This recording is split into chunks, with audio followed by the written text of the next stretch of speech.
Once upon a time, there was some shit I forgot about in the back. Like, for real, what the fuck is this shit? Okay! Hey everybody, we're here. Villains.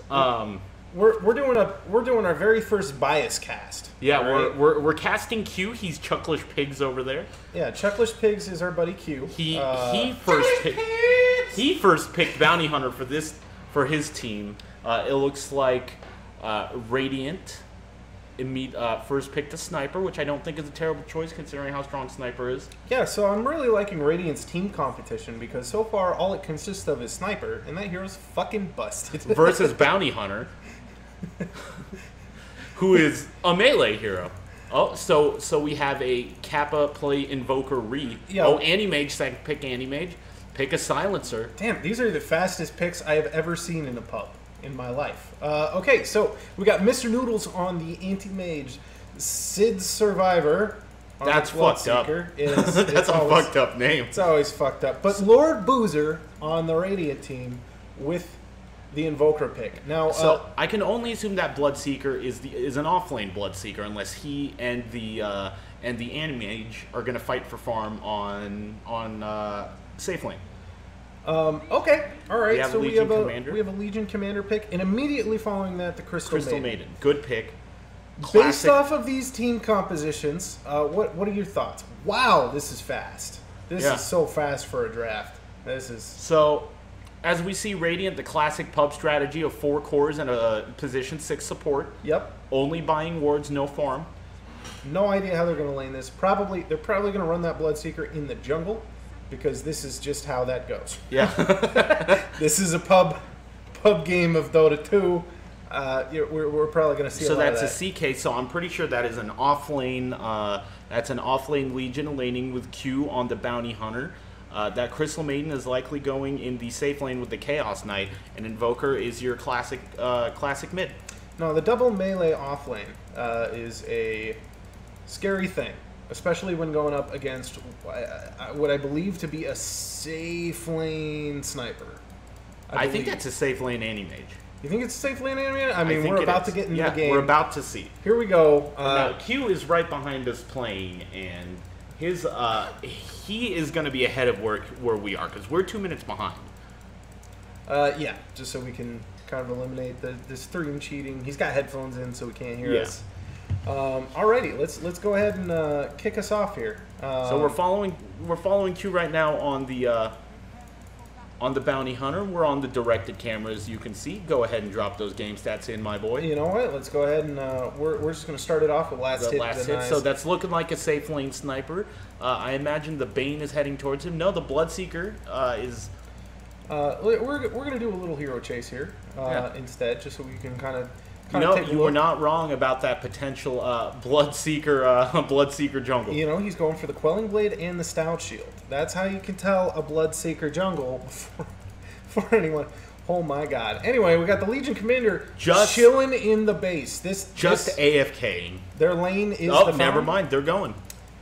This is obviously going to be a mid lane Invoker. You don't run Invoker anywhere else unless you're Psychotic and run Support Invoker. That only uses Alacrity. And I just want to let Team Secret's very own Puppy know that this is not something that they should be doing.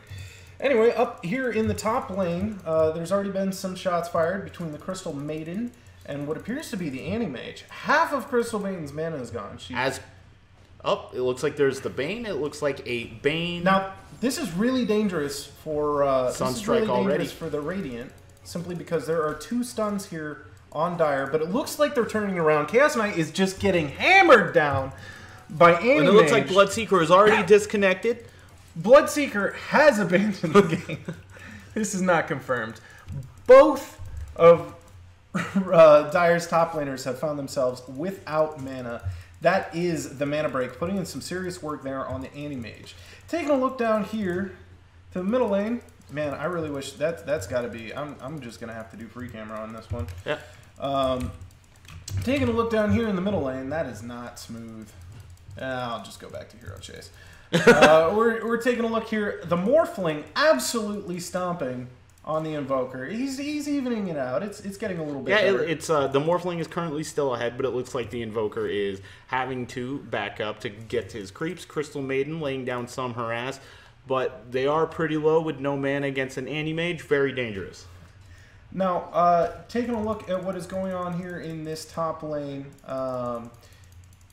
they are playing dangerous with no regen. You got the Crystal Maiden with just a ring of regen. That's 2 HP a second. Not going to do a whole lot. Especially against Brain Sap, which can just nuke her down immediately. Although, you saw that sweet deny coming out from oh man, Chaos Knight. I almost forgot his name. The Chaos Knight, Corey, go ahead and put in some work there in the lane. You see he's almost leading. Yeah, it looks like it looks like the safe lane carries are now starting to lead in CS. Now we're looking at Q's lane down here, playing his new hero Bounty Hunter. He has a bunch of games because he's a Bounty Hunter spammer now. Just press R, Kappa. So, yeah, he's been spamming this hero up. You see he's coming here loaded with a Sentry Ward, just in case anyone at his MMR actually decides to buy a Sentry Ward. Which we've seen. We've seen in the game. In one of his most recent games, they literally had a ward fight, and it was great. Up here top, we still have the most dangerous lane possible, and they're going in. Oof. Chaos Knight dropping low. Anti-Mage, he's chasing behind the Did he skill tower. blink? Did he skill blink? He did. He did skill blink. He's going in. If he can run into the trees, he can possibly make it out. Crystal Maiden. She's trying to get enough mana to drop a stun. Crystal Maiden with the save on him. Looks like that CK's still running through, and I think the Bane's looking for him, and he's lost them. Now, Myers 8 on the Bane does not have enough mana for a nuke, and that's what he really needs right now. He's actually trapped there in the trees right now. Let's see if he has a TP scroll. He does, but he doesn't have the mana to use it. Very unfortunate for him, but sometimes and it looks like he opted for buying boots immediately instead of any sort of mana regen or support items. Down here in the bottom lane, we definitely have a dire advantage.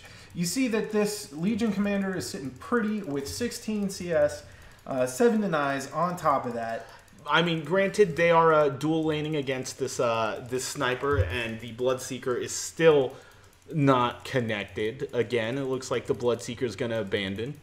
Over here in the middle lane, we have the Invoker still squaring off against the Morphling. The Morphling is starting to crush him. He has over double his CS. Still no denies on either part because this is 2 to 3K.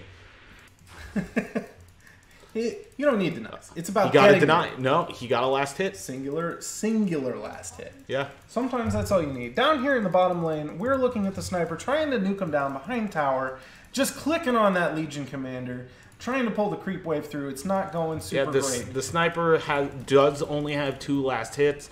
Now this Bane, he's in a dangerous situation. If the Chaos Knight, he doesn't have Reality Rift. It'll work out for him in the end. However, he is going to have to go back to base. The Shrine's not up for another full minute. He doesn't have any more regen. It is just too dangerous to remain in this lane. And from the looks of it, they didn't get a dire bottom rune in top.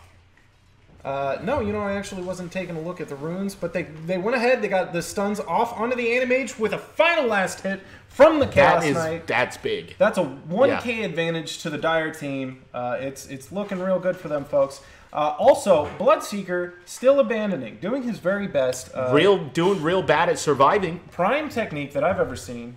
Oh, that's disappointing. In the middle lane, it looks like we have Morphling. Took a little bit of damage. So, can I spoil something for you? No, because I know that the Bloodseeker abandons and everything moves on. But thanks, let's just continue the cast. So, this is going to be the actually Villains Extra. Motherfucker. Well, that was our best try. Yeah. We're going to go ahead and... Looks like the game goes on for about another 42 seconds. Yeah, and now it looks like everyone's going to leave. The official disconnection right there. This is going to be an actually Villains Extra. But you know what? Let's have a post-game interview with one of the players. As it turns out, we have one of the players here with us, ready for an interview. It looks like we have Dire's position 4 laner right here. We have Chucklish Pigs, aka Q. And what were your thoughts on that game? What do you think? So I'm going to queue up another game, so I don't know if you guys want to exit out of this one while I'm queued up. Well, we'll do the interview and then we'll go for that. Oh, okay. Yeah. All right, cool. All right, it's your show. So, I'm really happy to be here. I want to give a shout out to God because God is the only one who allows me to play Dota. If it weren't for God, Dota wouldn't exist. So, shout out to him. It's Pretty Also, sure Ice Frog's Satan. Shout out to my grandparents, all 4 of them, for having sex, because if it weren't for them having sex, I wouldn't exist. So That is a disturbing way to look at life. Yeah. Thanks for that. What do you think was going in through your mind on the Dire team? So level 1 is a little rough. Yep. As it usually is with Bounty Hunter, and here's the reason why. Mm-hmm. You either got to go invis, and then you hit like a wet noodle, or you go Janata, and then you hit hard, but against a sniper at least, it's really hard to get in there and actually get a hit without him dropping shrapnel on you, without him just hitting you and slowing you to the point where you can't really do anything.